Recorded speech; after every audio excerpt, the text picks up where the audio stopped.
कालियार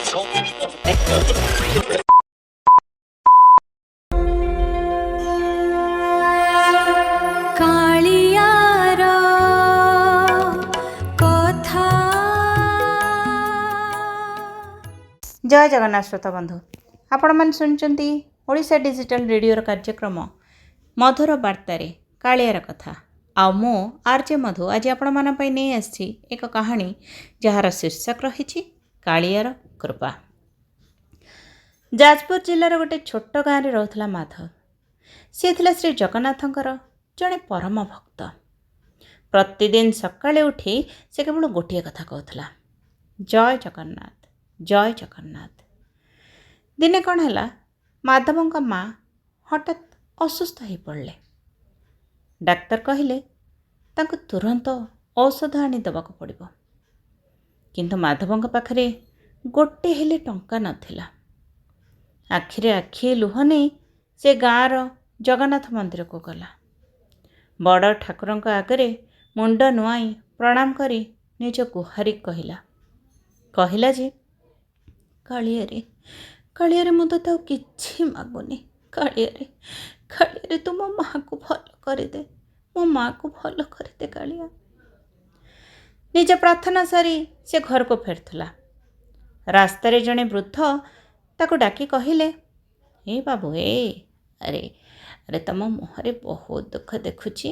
हाँ कौन है बाबा, कौन है तुमर? माधव सबू कथा तांको कहीदेला। वृद्ध जनक हसी हसी माधव हाथ में किसी टंका दे कहले, अरे जा बाबा, प्रथमे निज माँ को चिकित्सा कर, जा बाबा जा। माधव तांको धन्यवाद देवाई पछू चाहिला, किंतु सेठारे केही नथिले। आश्चर्यर कथा, माधव चारिआडे खोजिला, हेले वृद्धंकर कौन सी चिन्ह ताको मिललानी। से ही टंकारे औषध किणी माधव माँ को देला। आ किछि दिन मध्यरे ता माँ मध्य संपूर्ण सुस्थ हो गले। तापरे किछि मास परे माधव पुरी श्रीमंदिर को दर्शन करिया पई गला। रत्न सिंहासन उपरे महाप्रभुंकर मुह को देखी ता देहटा केमती केमती सिहरी उठिला।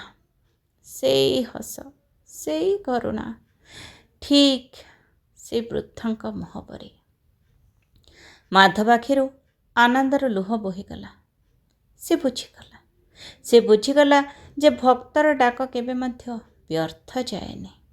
महाप्रभु केबे ना केबे कौनसी ना कौनसी रूपरे निश्चय आसंती।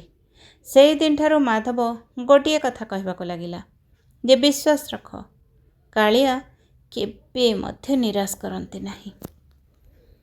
तेबे बंधुगण, आमे मध्य कालिया शांत उपरे विश्वास रखिबा जे कालिया आम डाक मध्य निश्चय शुणिब।